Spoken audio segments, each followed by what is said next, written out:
তো ভাইয়া আসসালামু আলাইকুম। আসলে আমরা একটা কথা বলতে যাচ্ছিলাম।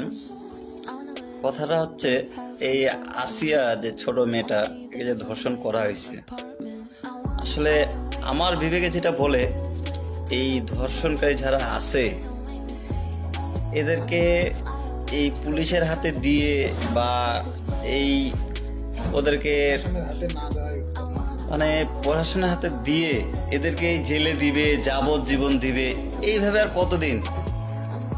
ধর্ষণ কিন্তু কমতিছে না, আস্তে আস্তে বাড়তিছে।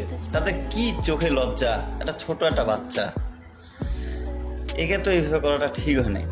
তো আমাদের সবাই ভাইদের কাছে একটাই দাবি, এক দফায় এক দাবি আমাদের, যে এদেরকে ধরুক, জনসভার মাঝখানে, মানে যে পাবলিক আছে, পাবলিক প্লেসের মাঝখানে এদের পায়ের রগগুলো কাটে ঝুলে রাখে।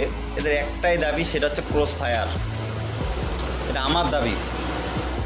সব ভাইরা যদি একমত থাকেন, তো সবাই মিলে আমরা এটা একটা প্রতিবাদ করব, এক দফায় এক দাবি, যে ধর্ষণকারীকে ক্রস ফায়ার। কোনো আইনের হাতে না, কোনো কিছু না, ডাইরেক্ট ক্রস ফায়ার।